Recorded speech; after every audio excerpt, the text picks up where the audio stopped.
A very very good evening to everyone. Connect हो जाइए बेटा सभी बच्चे। चलिए हम लोग स्टार्ट करने जा रहे हैं। आज हमारा लेक्चर नंबर 11 होगा और हम इसको कंटिन्यू करते हैं बेटा मोल कॉन्सेप्ट को, जो हमने लास्ट क्लास में पढ़ा था। तो लास्ट क्लास में मैं आपके सामने कुछ क्वेश्चंस छोड़ कर गया था। ठीक है भाई, आई होप आप सभी ने ट्राई कर लिए होंगे। तो देखिए भाई, हम इन क्वेश्चंस को डिस्कस करना स्टार्ट करते हैं वन बाय वन। तो देखिए भाई, ये वाले जो क्वेश्चंस हैं ये भी हमारे लिए मोल कॉन्सेप्ट के ऊपर ही बेस्ड हैं। ठीक है भाई, किसके ऊपर बेस्ड है? मोल कॉन्सेप्ट के ऊपर बेस्ड है। अब इनको सॉल्व कैसे करना है उसके बारे में बात करते हैं। यहाँ पर देखते हैं, जो हमारे पास पहला क्वेश्चन पूछा गया था इसमें क्या गिवन है? Calculate the number of moles in the following masses. तो हमारे पास क्या बोल रखा है कि ये सारे हमारे पास मास गिवन है। तो जैसे फर्स्ट पार्ट को अगर हम लोग सॉल्व करना चाहते हैं, वहां पर हमारे लिए एल्यूमिनियम मेटल गिवन है। एल्यूमिनियम गिवन है और इसका मास कितना गिवन है, यानी कि गिवन मास कितना है बेटा? गिवन मास की बात करते हैं तो वो हमारे लिए गिवन है 1.46 मेट्रिक टन। Metric ton.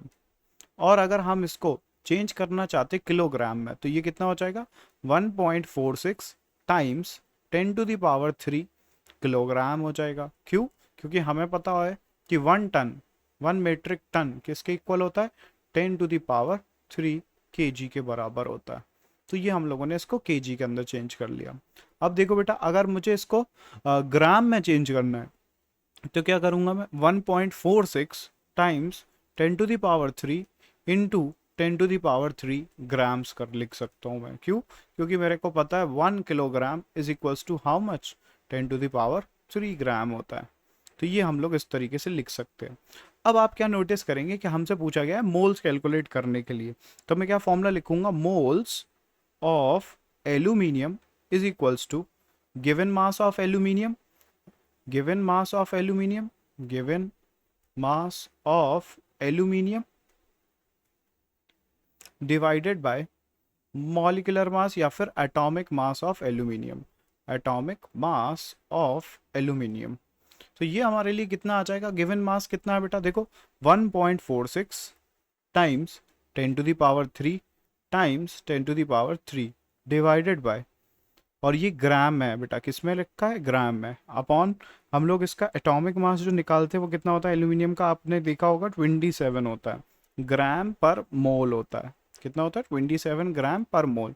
तो अगर हम इसे सॉल्व करेंगे बेटा तो ये देखिए, ग्राम से ग्राम कैंसिल आउट हो जाएगा और जब आप इसे सॉल्व करके निकालेंगे तो इसकी वैल्यू अप्रोक्सीमेटली अप्रोक्सीमेटली कितने आएगी? मैं आपको देख के बताता हूँ, 1 मिनट रुकिए।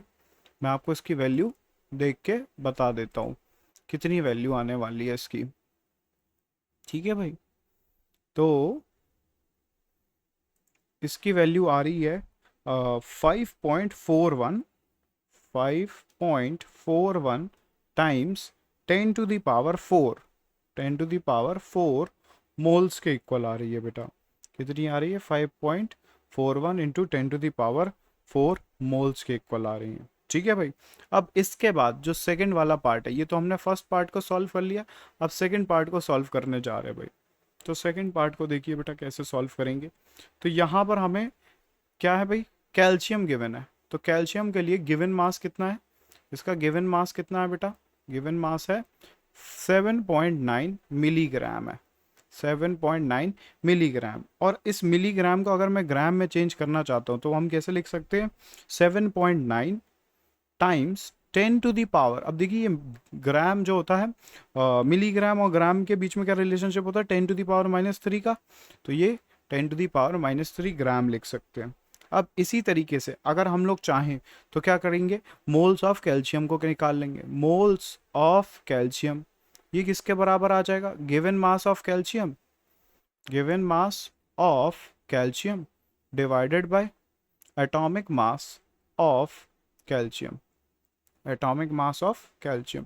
और इसको सॉल्व करेंगे तो कितना आएगा? 7.9 times 10⁻³ gram divided by, calcium का मास होता है 40, तो 40 ग्राम पर मोल।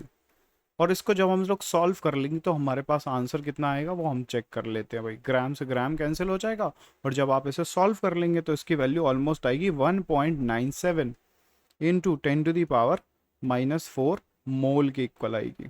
ठीक है भाई, तो ये पहला क्वेश्चन था जो हमारे लिए इंपॉर्टेंट गिवन था। ठीक है भाई, इसमें बस यूनिट का कन्वर्जन आपको समझ में आना चाहिए था। यहाँ पे क्या इंपॉर्टेंट यूनिट का कन्वर्जन है, मीट्रिक टन से ग्राम में चेंज किया, यहाँ मिलीग्राम से ग्राम के अंदर चेंज किया सेकंड वाले पार्ट में। ठीक है भाई, तो मिलीग्राम से ग्राम में चेंज करना। आप देखिए भाई, याद कर लीजिए कि 1 मिलीग्राम इज इक्वल्स टू 10⁻³ ग्राम। बस ये वाला कन्वर्जन हमने यूज़ किया है यहाँ पर, तो इस वाले कन्वर्जन से हमारे लिए सॉल्व हो जाएगा। तो पहले का आंसर ये आएगा, दूसरे का आंसर ये आएगा। ठीक है भाई, चलिए नेक्स्ट क्वेश्चन की तरफ बढ़ते हैं। नेक्स्ट क्वेश्चन में क्या पूछ रखा है, इसमें भी मोल्स कैलकुलेट करने के लिए बोल रखा है। ठीक है भाई, इसमें भी क्या कैलकुलेट करने के लिए बोल रखा है बेटा, मोल्स को कैलकुलेट करने के लिए बोल रखा है। तो अब मैं कोशिश करता हूँ कि यहीं पर सॉल्व करता जाऊँ। ठीक है भाई, देखो जो पहला वाला पार्ट है उसमें क्या बोल रखा है कि हमारे पास 7.85 ग्राम आयरन है, 85 ग्राम आयरन है, और इसमें मोल्स पूछ रखे। तो इसके मोल्स कैसे निकालेंगे, बहुत ही सिंपल है। गिवन मास कितना है, 7.85 ग्राम है, डिवाइडेड बाय, अगर आयरन का एटॉमिक मास देखोगे बेटा तो वो कितना निकल के आता है, 55.8 के आसपास आता है। कितना आता है बेटा, 55.8 ग्राम पर मोल। तो इसको जब आप सॉल्व करके आंसर निकालोगे तो इसकी वैल्यू आएगी ऑलमोस्ट 0.141 मोल। ठीक है भाई, सेकंड वाला पार्ट सॉल्व कर लेते हैं। अब सेकंड वाले पार्ट में देखो बेटा, ये मिलीग्राम में गिवन है, तो मिलीग्राम से ग्राम का भी कैलकुलेशन बताया। तो देखो 4.68 मिलीग्राम है ना सिलिकॉन का। तो यहाँ पे हम लोगों से मोल कैलकुलेट करने के लिए पूछ रहा है, तो mole is equals to how much. अगर हमको इसको ग्राम के अंदर चेंज करना पड़ेगा तो 4.68 टाइम्स 10⁻³ ग्राम हो जाएगा, डिवाइडेड बाय, फिर हम किससे डिवाइड करेंगे, इसके एटॉमिक मास से। एटॉमिक मास कितना होता है सिलिकॉन का, जब कार्बन का 12 है तो उसके नीचे आ रहा है, तो जस्ट 12, उसके बाद कितना हो जाएगा एटॉमिक मास सिलिकॉन का, 28, कितना होगा 28 ग्राम पर मोल। ठीक है बेटा, 28 ग्राम पर मोल हो जाएगा। ठीक है, तो यहाँ पे क्या होगा, फिर वही इसको सॉल्व कर लेंगे। इसकी वैल्यू कितनी आएगी, इसकी वैल्यू निकल के आएगी 1.66। मैं आपको देख के बताता हूँ, एक मिनट। 1.66 इंटू 10⁻⁻4 मोल के इक्वल आ जाएगी। ठीक है भाई, अब नेक्स्ट वाला क्वेश्चन भी सॉल्व कर लेते हैं। उसमें क्या सॉल्व करना है, देखो भाई सी वाले पार्ट में, सी वाले पार्ट में हमें गिवन है 65.6 माइक्रोग्राम। ये माइक्रोग्राम होगा बेटा, वो यू नहीं है, ये माइक्रो है। ठीक है भाई, माइक्रोग्राम ऑफ कार्बन है। ठीक है बेटा, तो इसमें मोल्स कैलकुलेट कर रहे हैं, तो मोल्स इज इक्वल्स टू कितना हो जाएगा, 65.6 टाइम्स, इसको अगर हम लोग चेंज करेंगे तो ये कितना आएगा, 10⁻⁻6।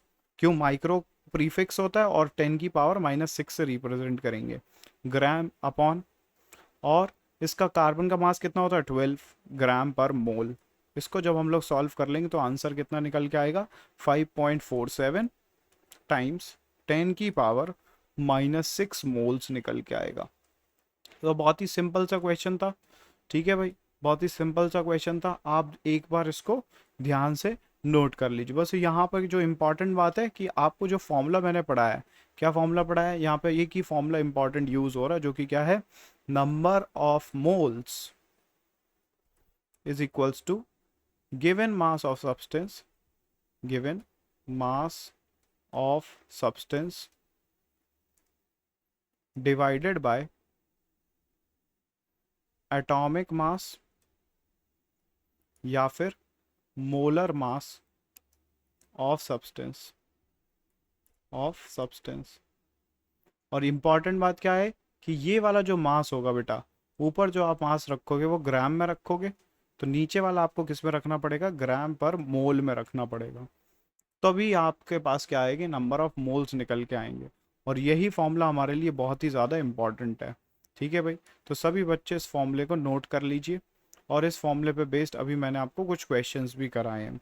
ठीक है भाई, इसके बाद कुछ और भी क्वेश्चंस हैं जो आपको मैं दे के गया था। देखते हैं भाई और कौन सा क्वेश्चन है। ये वाला क्वेश्चन है, देखो भाई, chlorophyll is the green colouring matter of the plant contain 2.68% of magnesium by weight. ठीक है भाई, तो वो क्या बोल रहा है कि हमारे पास क्लोरोफिल जो होता है उसके अंदर क्या प्रेजेंट होता है, इस क्लोरोफिल के अंदर क्या प्रेजेंट है, मैग्नीशियम मेटल प्रेजेंट होता है।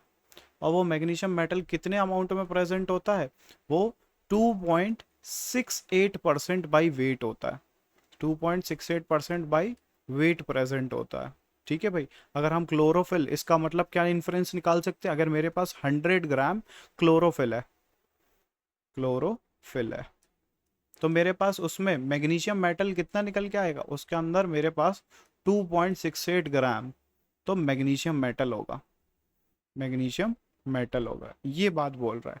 ठीक है भाई, तो फिर उसने गिवन क्या दे रखा है भाई, सिंपल सा लॉजिक, उसने गिवन दे रखा है कि मेरे पास 2 ग्राम है, 2 ग्राम क्या है भाई, क्लोरोफिल है, 2 ग्राम क्लोरो CH क्लोरोफिल है। ठीक है भाई, और आपसे पूछ लिया है कि आप मुझे बताइए कि इसमें कितना मैग्नीशियम का मेटल होगा, इसके अंदर वेट निकालना है पहले तो मैग्नीशियम मेटल का। ठीक है भाई, मैग्नीशियम मेटल का कितना वेट होगा ये आप कैलकुलेट कर लीजिए। उसके बाद क्या कर लेंगे हम लोग, इससे चेंज करके मोल्स निकाल लेंगे, और मोल्स में किसका मल्टीप्लाई कर देंगे बेटा, Na का। तो मोल्स में Na का मल्टीप्लाई करने से हमारे पास क्या आ जाएंगे, नंबर ऑफ मैग्नीशियम एटम्स आ जाएंगे, नंबर ऑफ मैग्नीशियम एटम्स आ जाएंगे। तो देखो भाई कैसे सॉल्व करना है, बहुत ही सिंपल सा लॉजिक है। अगर मेरे पास 100 में 2.68 ग्राम है तो 2 ग्राम में कितना हो जाएगा भाई, बहुत ही सिंपल सा लॉजिक है। आप यहाँ पे कैसे सॉल्व करने वाले हैं, पहले तो 1 ग्राम के लिए निकाल लीजिए कि 1 ग्राम के लिए कितना हो जाएगा, 2.68 टाइम्स अपॉन 100, ये हो जाएगा, इतने ग्राम मैग्नीशियम होगा। तो 2 के लिए कितना हो जाएगा, 2 इंटू 2.68 डिवाइडेड बाय 100। इसको जब हम लोग सॉल्व कर लेंगे तो हमारे पास मैग्नीशियम मेटल ग्राम्स में आ जाएगा। कितना आएगा इसको सॉल्व करने के बाद, 0.054 ग्राम आ जाएगा। ठीक है भाई, अब मोल्स कैलकुलेट करने तो गिवन मास यानी कि कितना मास है हमारे लिए, 0.054 ग्राम है, डिवाइडेड बाय मैग्नीशियम का मॉलिक्यूलर वेट रख देंगे। मैग्नीशियम का मॉलिक्यूलर वेट कितना होता है, सॉरी एटॉमिक वेट कितना होगा बेटा, 24 ग्राम पर मोल हो जाएगा। कितना हो जाएगा, 24 ग्राम पर मोल हो जाएगा। तो इससे इसको कैंसिल आउट करके देखेंगे तो हमारे पास मोल्स, और इसमें फिर किसका मल्टीप्लाई कर देंगे, Na का मल्टीप्लाई कर देंगे, मतलब हमारे पास फाइनली आंसर कैसे आने वाला है, 0.054 ग्राम डिवाइडेड बाय 24 ग्राम पर मोल मल्टीप्लाइड बाय Na। तो जब आप ये सॉल्व कर लोगे तो इसके बाद जो भी वैल्यू निकल के आएगी वो आपके लिए कितनी आ जाएगी, उसको सॉल्व करने के बाद 1.3 टाइम्स 10⁻21 एटम्स निकल के आएंगे मैग्नीशियम के। ठीक है भाई, ये हमारे लिए आंसर हो जाएगा। बहुत ही सिंपल सा कॉन्सेप्ट है, और इस पे बेस्ड मैंने आपको क्वेश्चन करवा, देखिए ये वाला क्वेश्चन कई बार पूछा जाता है तो मैं आपको ये करवा चुका हूँ। ठीक है भाई, अब आगे बढ़ते हैं। अब आगे जो हमें टॉपिक पढ़ना है वो होगा परसेंटेज कॉम्पोजिशन का। ठीक है बेटा, जो आगे हम लोग टॉपिक पढ़ने वाले हैं वो कौन सा होगा, परसेंटेज कॉम्पोजिशन का, तो ध्यान देना आप उस पर। ठीक है, चलिए परसेंटेज कॉम्पोजिशन का हमें नेक्स्ट टॉपिक पढ़ना है, तो हेडिंग लिख लेते क्या, जो हम लोग पढ़ने जा रहे हैं, परसेंटेज कॉम्पोजिशन। कैसे करेंगे भाई, इसमें परसेंटेज कॉम्पोजिशन का मीनिंग क्या होता है वो इसको समझते एक बारी के लिए। तो परसेंटेज कॉम्पोजिशन, देखिए भाई ये हम लोग परसेंटेज कॉम्पोजिशन लिखा ज़रूर है लेकिन इसका सीधा सीधा नाम क्या होता है, मास परसेंट। इसको क्या बोलते हैं, मास परसेंट भी बोलते हैं। ठीक है भाई, मास परसेंट मतलब 100 में उसका कितना मास होगा, किसी भी एलिमेंट का 100 में कितना मास होगा। ठीक है भाई, तो अगर आपसे पूछा जाए कि डिफाइन करो भाई मास परसेंट क्या होता है, तो मास परसेंट को हम लोग कैसे डिफाइन कर सकते हैं, it gives the mass of each element, of each element, it gives the mass of each element expressed as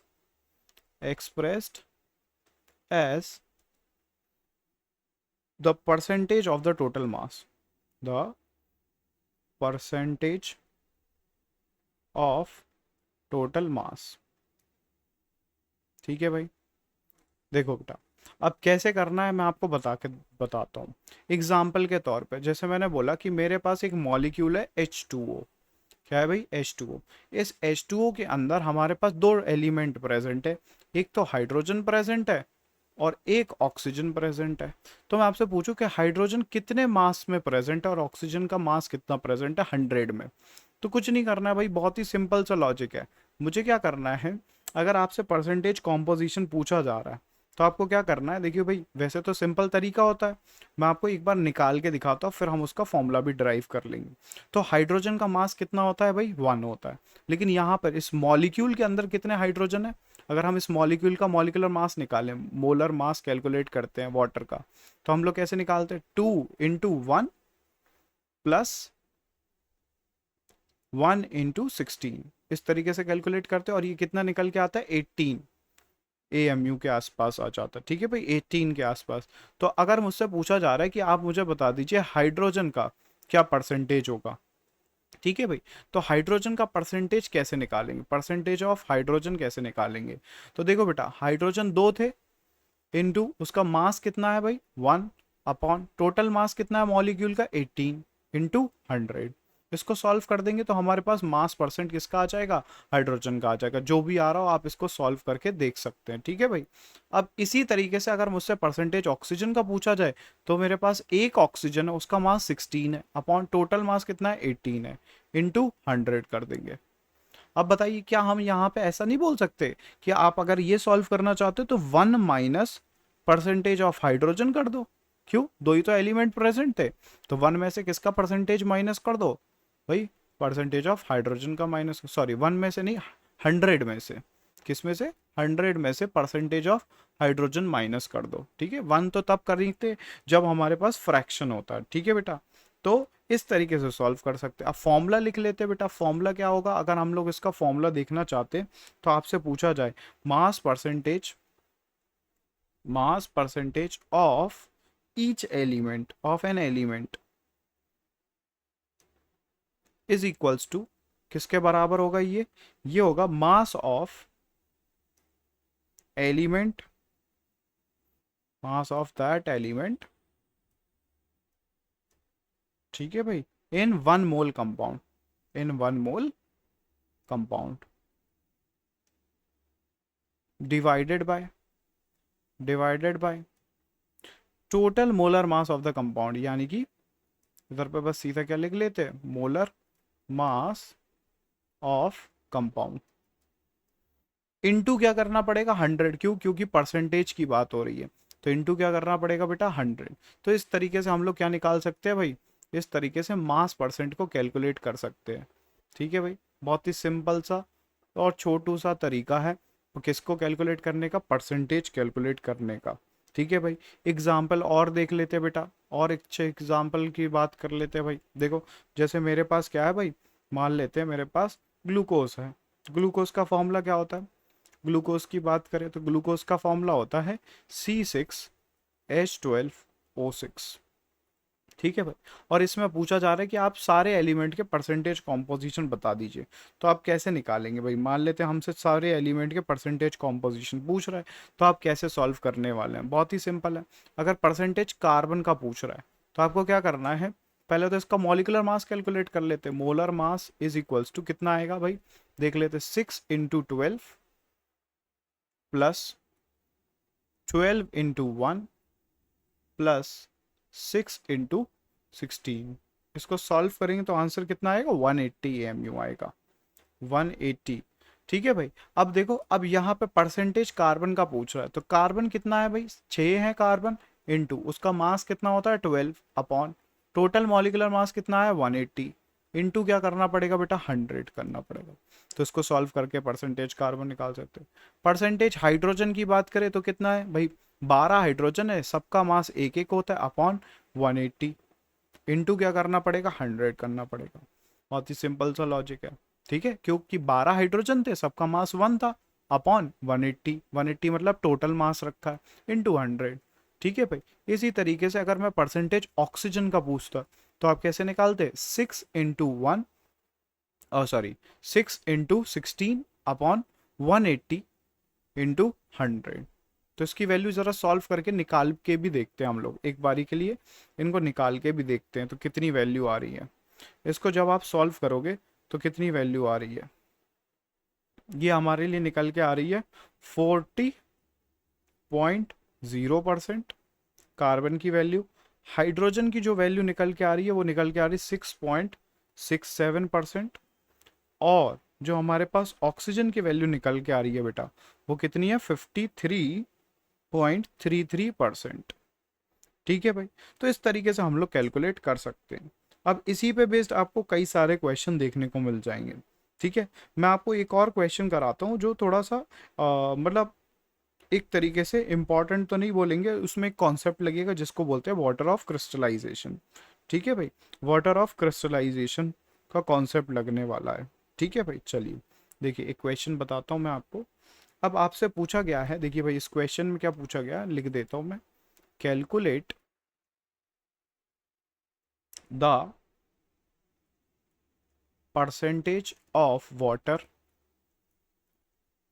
calculate the percentage of water of crystallisation, calculate the percentage of water of crystallization in more salt, more salt। ठीक है भाई, ये मोर salt आप titration में use करते हैं बेटा। कहाँ पर यूज करते हैं? इसका यूज कहाँ होता है? टाइट्रेशन में। तो इसको याद रखना, मोर सॉल्ट एक डबल सॉल्ट होता है और इसका यूज कहाँ करते हैं? टाइट्रेशन में यूज करते हैं। ठीक है भाई, acid base sorry redox titration में आप इसके बारे में टाइट्रेशन करेंगे। ठीक है, मैं आपको पढ़ाऊंगा अभी टाइट्रेशन। तो देखो पहले तो इसका फॉर्मूला जान लेते, मोर सॉल्ट होता क्या है, तो उसके बारे में बात कर लेते। तो अगर इसका फॉर्मूला देखे बेटा, सॉल्यूशन देखो आप, सॉल्यूशन में मैं आपको इसका पहले फॉर्मूला बताता हूँ। इसका फॉर्मूला होता है हमारे लिए FeSO4 dot NH4 whole twice SO4 dot 6H2O। ठीक है भाई, ये इसका फॉर्मूला होता है। और इसमें पूछा क्या जा रहा है कि आप बताइए ये इस वाले 6 वाटर का, जो ये वाटर है ना, इस वाटर का कॉम्पोजिशन कितना है, परसेंटेज H2O पूछ रहा है वो आपसे। इस क्वेश्चन में क्या पूछ रहा है? परसेंटेज H2O का कितना है। तो सबसे पहले तो हम लोग इसका मॉलिक्यूलर मास निकाल लेते बेटा। क्या निकाल लेते हैं? मोलर मास निकाल लेते हैं। वो कैसे निकालेंगे? अब देखो FeSO4, तो इसमें हम लोग को क्या करना पड़ेगा? जब आप इसको मोलर मास निकाल के देखोगे, टोटल सबका मास जोड़ के देखोगे, इन सब आयरन का, सल्फर का, ऑक्सीजन कितने? 4 इधर पे हैं और 4 इधर पे और 6 इधर पे हैं, तो टोटल मिला के 10 हो गए। तो 10 ऑक्सीजन का मास, और ये सबका मास कैलकुलेट करके देखोगे तो कितना आ जाएगा वो मैं आपको बता देता हूँ डायरेक्टली। वो निकल के आ गया 392, 392 एटॉमिक मास यूनिट आ जाएगा। ठीक है भाई, तो आप इसको सॉल्व कर सकते हैं। मैंने बिना सॉल्व किए डायरेक्ट वैल्यू रख दी है 392, आप इसको सॉल्व करके देख सकते हो। और कुछ वैल्यू अगर आपको नहीं आ रही तो जैसे मैं आपको बता देता हूँ, आयरन का मास आप 56 ले सकते हो। ठीक है भाई, अब बाकी तो आपको पता ही होगा, सल्फर का 32 लेते हैं, ऑक्सीजन का 16, और नाइट्रोजन का कितना ले लेंगे भाई? 17। उसके बाद इसी तरीके से सारे निकाल सकते हो आप ऑलमोस्ट। अब क्या करना है हमें? परसेंटेज H2O का चाहिए। तो देखो भाई, H2O की बात करें तो H2O में कितना है भाई? देखो मेरे पास यहाँ पे 6 वाटर के मॉलिक्यूल्स हैं। कितने मॉलिक्यूल्स हैं? 6 वाटर के मॉलिक्यूल्स हैं। तो 6 इंटू, अब एक वाटर के मॉलिक्यूल का मास कितना होता है बेटा? 18 अपॉन टोटल मास कितना आया? 392 इंटू क्या करना पड़ेगा? 100। तो जब हम इसकी वैल्यू सॉल्व कर लेंगे तो हमारे पास, अब देखो 6 इंटू 18 कितना हो जाएगा? 108, 18 6 108। अब कितना हो जाएगा? 392 मल्टीप्लाइड बाय 100। इसको सॉल्व करेंगे तो कितना आंसर निकल के आएगा? 27.55। तो ये हमारे लिए आंसर आ गया 27.55%। ठीक है भाई, तो ये हमारे लिए आंसर आ गया 27.55%। ठीक है भाई, अब इसके बाद जो हमारे पास नेक्स्ट टॉपिक होता है वो होता है मॉलिक्यूलर फॉर्मूला और एम्पेरिकल फॉर्मूला। ठीक है भाई, क्या पढ़ने जा रहे हैं हम लोग? जो नेक्स्ट टॉपिक है उसका नाम क्या है? मॉलिक्यूलर फॉर्मूला और एंड एम्पेरिकल फॉर्मूला, ये दोनों टॉपिक पढ़ने जा रहे हैं। ठीक है भाई, मॉलिक्यूलर फॉर्मूला पढ़ेंगे और क्या पढ़ेंगे? एम्पेरिकल फॉर्मूला पढ़ेंगे। अब देखो भाई, क्या है मॉलिक्यूलर फॉर्मूला और एम्पेरिकल फॉर्मूला के बीच में मेजर डिफरेंस? तो इनकी डेफिनेशन ही सबसे ज़्यादा इंपॉर्टेंट है। ठीक है, मैं यहाँ पे लाइन बना देता हूँ, लाइन से आप डिफरेंशिएट कर पाएंगे। ठीक है भाई, देखो मॉलिक्यूलर फॉर्मूला भी बताता हूँ और एम्पेरिकल फॉर्मूला भी बताता हूँ। तो मॉलिक्यूलर फॉर्मूला क्या होता है बेटा, ये होता है हमारे लिए the actual number of atoms, the actual number of atoms present, the actual number of atoms of various element, ऐसा भी बोल सकते हैं, of various elements present in one molecule, present in one molecule,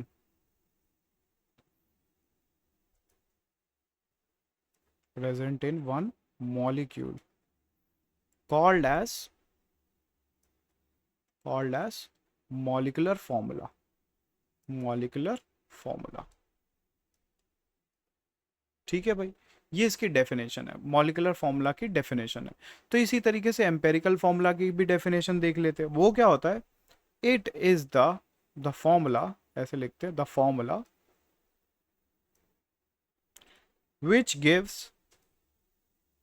which gives the simplest whole number ratio, simplest whole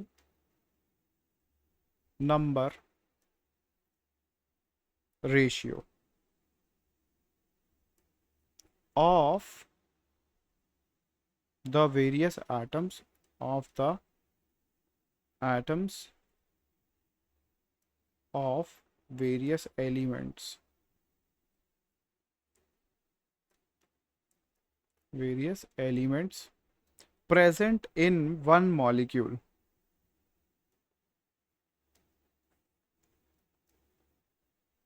present in one molecule, called as empirical formula, empirical formula। ठीक है भाई, ये हमारे लिए क्या है, मॉलिक्यूलर फॉर्मूला और empirical formula की डेफिनेशन है। अब जैसे एग्जाम्पल की बात करते हैं, ठीक है भाई, एग्जाम्पल की बात कर लेते हैं। इधर पे देखो बेटा, जैसे मेरे पास एक कंपाउंड होता है H2O2, ठीक है भाई, इस कंपाउंड के अंदर 2 हाइड्रोजन है, 2 ऑक्सीजन। मतलब जब मैंने ये कंपाउंड है, इसका नाम है हाइड्रोजन पर ऑक्साइड। क्या नाम है, हाइड्रोजन पर ऑक्साइड।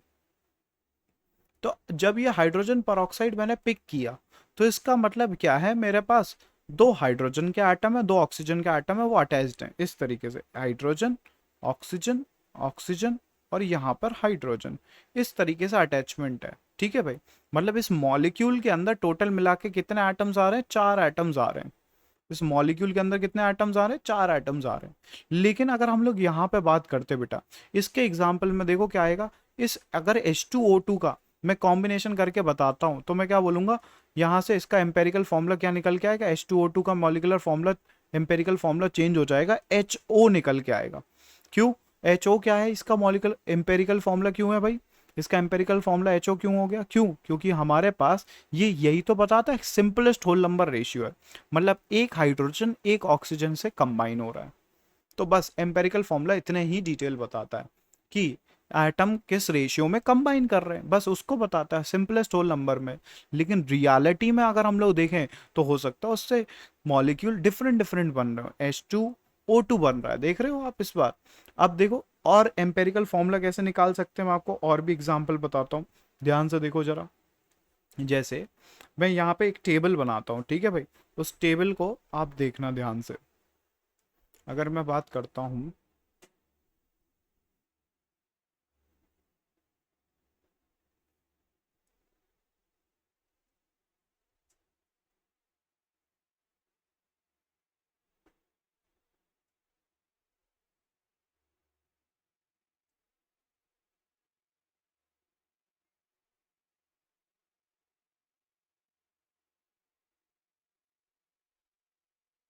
देखो बेटा यहाँ पर मैं क्या लिखता हूँ, कंपाउंड्स को,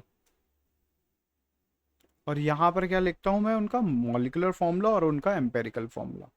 यहाँ पे लिखता हूँ मॉलिक्यूलर फॉर्मूला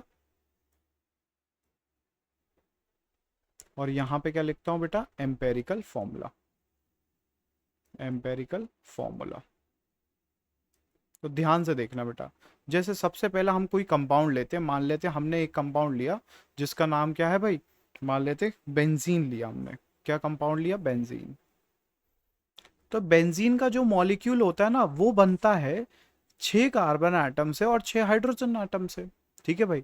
तो बेंजीन का जो मॉलिक्यूलर फॉर्मूला निकल के आता है वो क्या निकल के आता है, C6H6। लेकिन अगर हम उसका एम्पेरिकल फॉर्मूला देखेंगे वो कितना निकल के आएगा, CH निकल के आएगा। इसी तरीके से हमारे पास एक और कंपाउंड होता है जिसका नाम होता है इथाइन।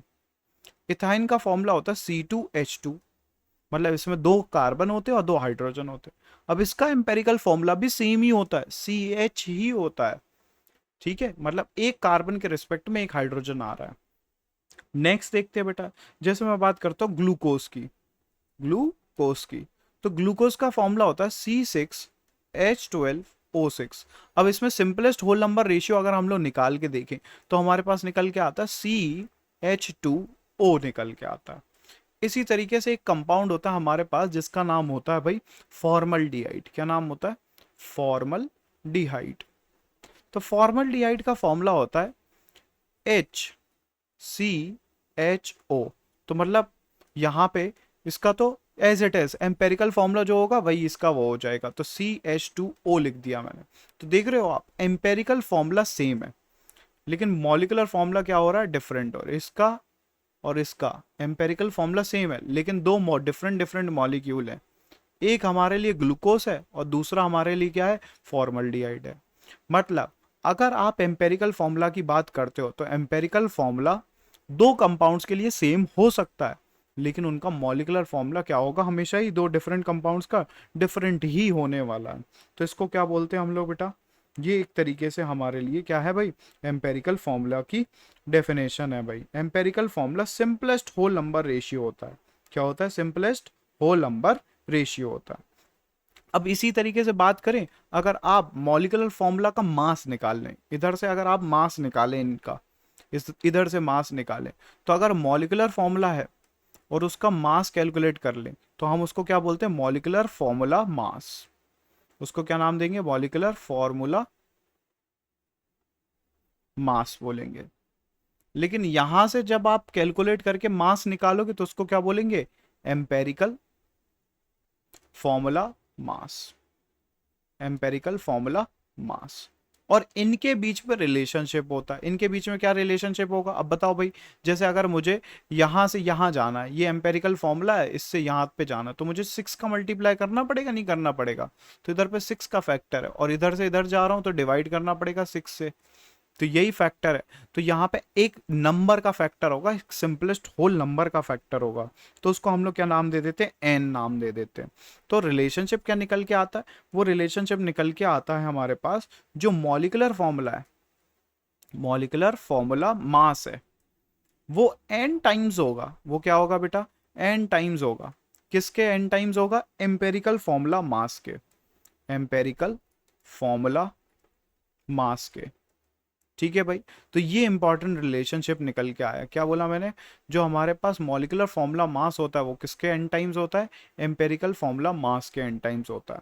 या फिर आप ऐसा भी बोल सकते हो, n is equals to molecular formula mass upon empirical formula mass, molecular formula mass divided by empirical formula mass.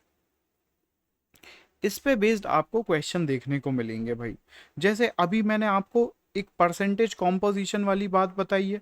Percentage composition वाली क्या बात बताई है भाई, कि हमारे पास एलिमेंट का डिफरेंट डिफरेंट कॉम्पोजिशन होता है भाई। जैसे आपसे पूछा जाए, जैसे मेरे पास कंपाउंड है H2SO4 है, तो आप क्या करोगे, इस कंपाउंड का मास निकाल लोगे और हर एक एलिमेंट से निकाल सकते हो। मतलब परसेंटेज हाइड्रोजन का निकाल सकते हैं, परसेंटेज सल्फर का और परसेंटेज ऑक्सीजन का कैलकुलेट कर सकते हैं। अब हमें उल्टा करना है बेटा। उल्टा करना है मतलब क्या है, अब आपको ये परसेंटेज की वैल्यू गिवन होंगी और आपसे पूछा जाएगा इनका फॉर्मूला बताओ। तो वो चीज हम लोग सीखने जा रहे हैं अब। ठीक है, तो हमारे लिए जो नेक्स्ट हेडिंग होगी वो क्या होगी, step two determine the molecular formula of the compound. ठीक है भाई, क्या पढ़ने चाह रहे हैं, स्टेप्स टू डिटरमाइन दी हम steps to determine the molecular formula of the compound. ठीक है भाई। डिटर्मिनेशन ऑफ मॉलिकुलर फॉर्मूला पढ़ने जा रहे हैं हम लोग। जो नेक्स्ट टॉपिक है हमारे लिए वो क्या है? Determination determination of molecular formula. Molecular formula, ठीक है भाई। तो ये हम लोगों को मॉलिकुलर फॉर्मूला डिटरमाइन करना सीखना है बेटा। अब इस मॉलिकुलर फॉर्मूला को डिटरमाइन करने के लिए देखिए, मैं आपको ना ये वाला टॉपिक नेक्स्ट क्लास में कंटिन्यू करेंगे हम लोग, ठीक है, क्योंकि थोड़ा लेंदी हो जाएगा और फिर टाइम भी हमारे पास भाई कम है, ठीक है। तो हम लोग इसको नेक्स्ट क्लास में कंटिन्यू करेंगे। मैं नेक्स्ट क्लास के लिए इसे छोड़ रहा हूँ, ठीक है। तब तक आपके लिए मैं वर्कशीट अपलोड कर दूंगा भाई, असाइनमेंट अपलोड कर दूंगा, ठीक है। इस ये डिटर्मिनेशन ऑफ मॉलिकुलर फॉर्मूला के मैं नेक्स्ट क्लास में कुछ इक्वेशंस लेके आऊँगा, उनकी प्रैक्टिस कराऊंगा, उससे आपको आइडेंटिफाई करने में हेल्प हो जाएगी, ठीक है भाई। तो वो क्वेश्चन की आप प्रैक्टिस कर लीजिए, जो मैं आपको अभी पहले मोल कॉन्सेप्ट पढ़ाया है इसकी प्रैक्टिस कर लीजिए, फिर हम लोग डिटर्मिनेशन ऑफ मॉलिकुलर फॉर्मूला कल से स्टार्ट करते हैं, ठीक है भाई। Thank you everyone and happy learning. आप सभी बच्चे ज्वाइन होते रहिए बेटा, ठीक है। आपको क्लासेस के नोट्स भी प्रोवाइड हो रहे हैं, आप अपने दोस्तों को भी इन्फॉर्म कर दीजिए, वो जल्दी से ज्वाइन हो जाएं, है ना भाई। चलिए।